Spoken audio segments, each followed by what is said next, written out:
Well, welcome back. Yes, that's what we're focusing on this morning, today on the program. And yes, we'll go ahead and get the views of Anyedi Koiwa, who is the resident electoral commissioner in Rivers State, to give us a situational report of sorts in terms of what's playing itself out there. Morning, and thank you for joining us today. Could you tell us, what do we expect from this forthcoming elections?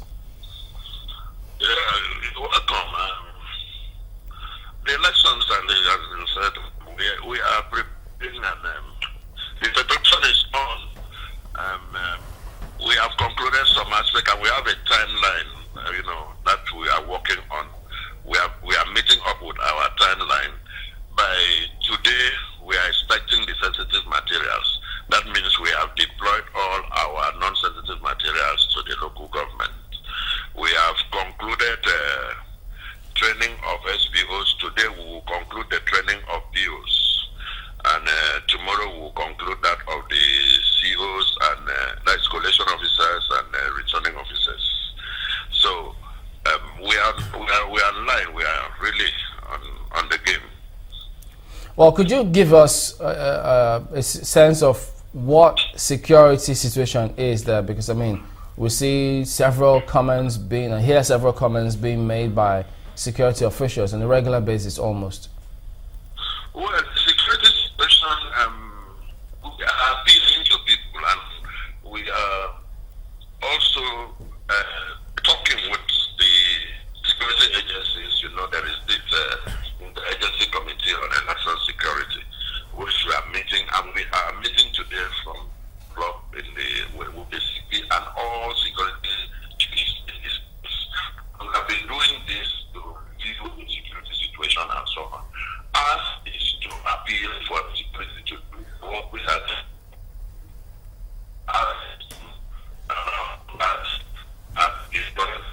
And we are given the security exactly where we are.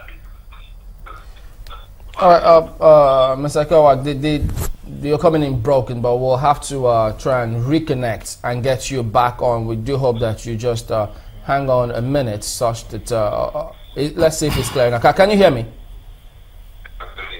Yeah, but the line is still it's coming in broken. But just give us a moment. We'll sort that out, hoping that you just hang on and not dash off yet. So don't go away, please.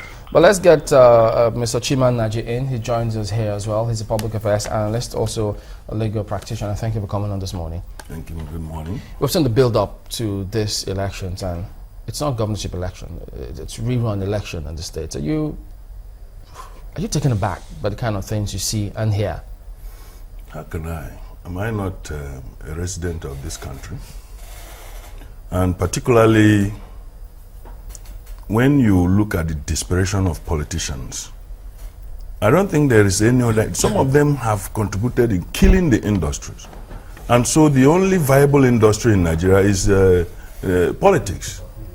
So, and the classical definition of politics as a game of who gets what, when and how, seem also to have been bastardized because they have been taken to the pedestal of violence.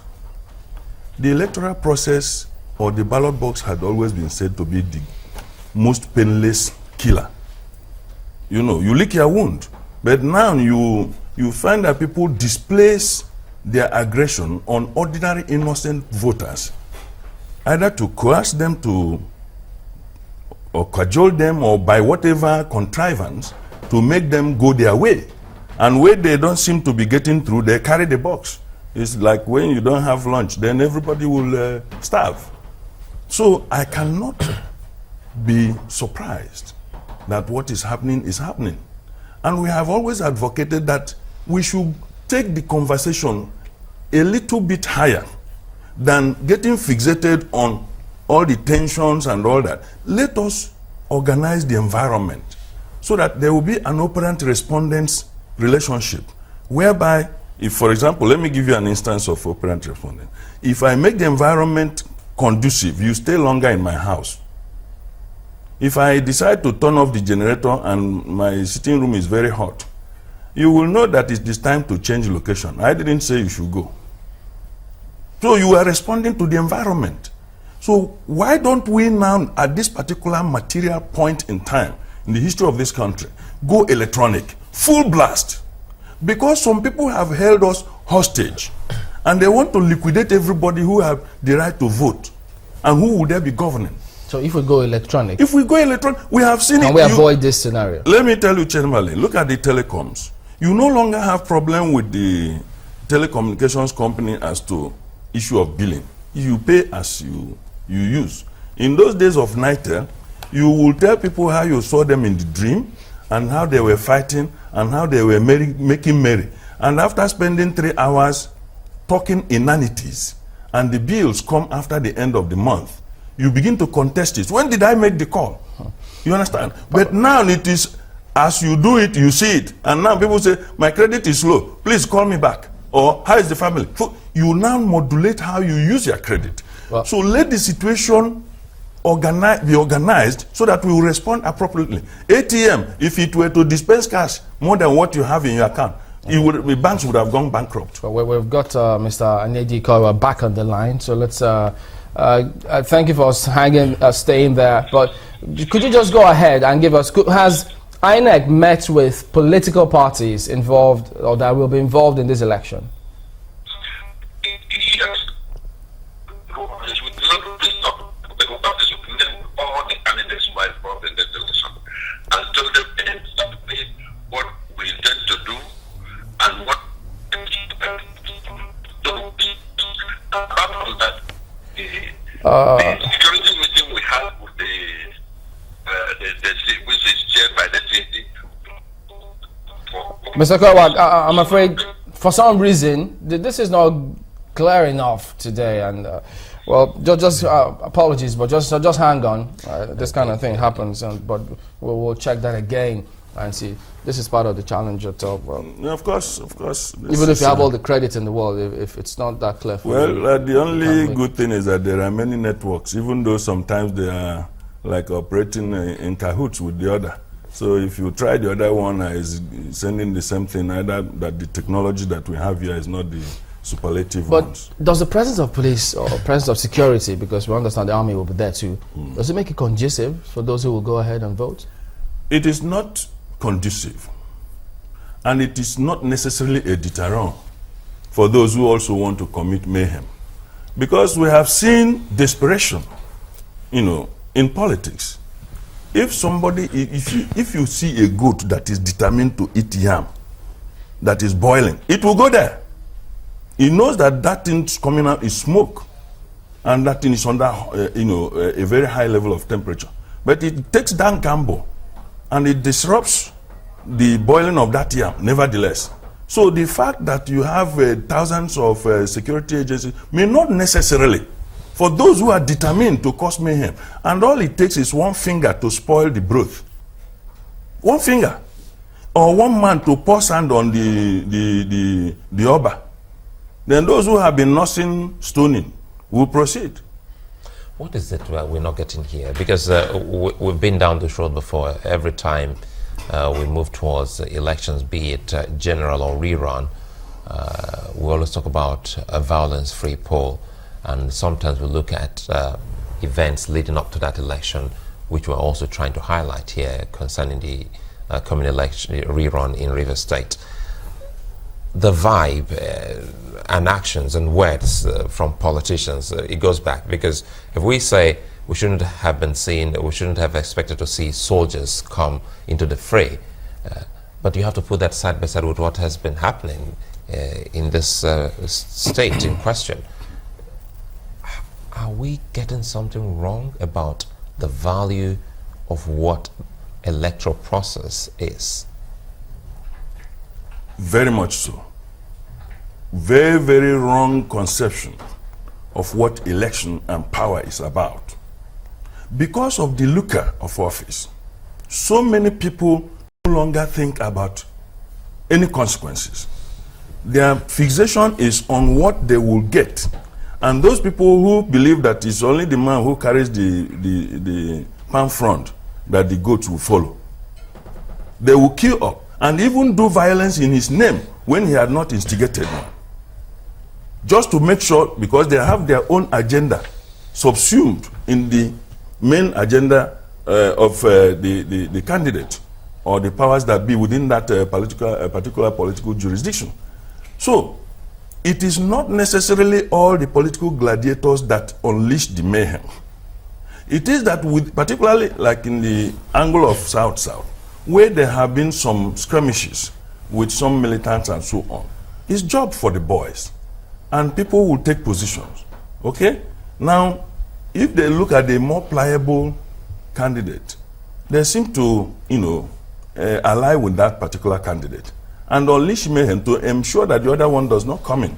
And the other one perhaps may decide to recruit his own, and it will be a test of will. But what we are saying is that we should not go through these needless processes. Election is supposed to be fun. And I am looking forward to a situation where people will use their things that will look like ATM card to vote and go to work.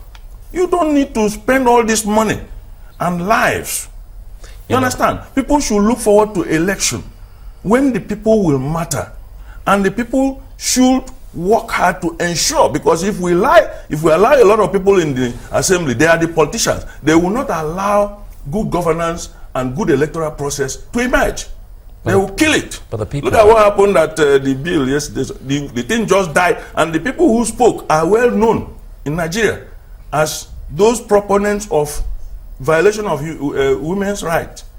And they said constitution, they couldn't cite the section. And we took it like that, and everything said, the gavel cut down. So things shouldn't go that way. We're supposed to be emulating civilized society, and we're not going back. But it appears we're going back. The we here seem to be in the majority. How come the people are being swayed by the few who elect to be violent? Chamberlain, Suleiman, you see, the issue is not the number. It is the intensity of the views held by the few. Okay? One wrestler in those days, Jesse the Buddy Ventura, I think he later became a governor in one of the states in the U.S. He said that he was the leader of the immoral minority. And that the immoral minority was going to lord it over the moral majority. Because the moral majority is not organized. Do you understand? Everybody, you sit down in the next vehicle, you don't suspect that the next person is a bad person. You'll be reading your newspaper. Until the driver in cahoot with the other person, they'll kidnap you. Then you suddenly remember that you were in danger. But the bad one, when he enters a vehicle, he scans around to see whether he has his ilks. If he has one and is not able to, he decides to disembark. So the point we are making here is that the majority of Nigerians, contrary to all the views that people hold outside, majority of Nigerians are very good people. Very, very, very good people. Go to the villages, they are still as innocent as flower. Let me just put it that way, a blossoming flower. You ask them the road, they literally take you by hand to that location because they don't know that you can kidnap them. And some of them fall victim as a result of that. So when you look at the firmament, the political firmament, those people who are crusading around, they are very few, like you said, but they're highly vociferous, very organized, and very corrupt. Because you cannot talk nonsense without cheap money. Let Dangote come and begin to make noise in TV. Then he will lose time to make more money. But those who know that whether they work or they know the money will come, they talk tough, scare everybody so that they have their hand permanently on the till. So that corruption and easy money, ill-gotten money, fuels political violence.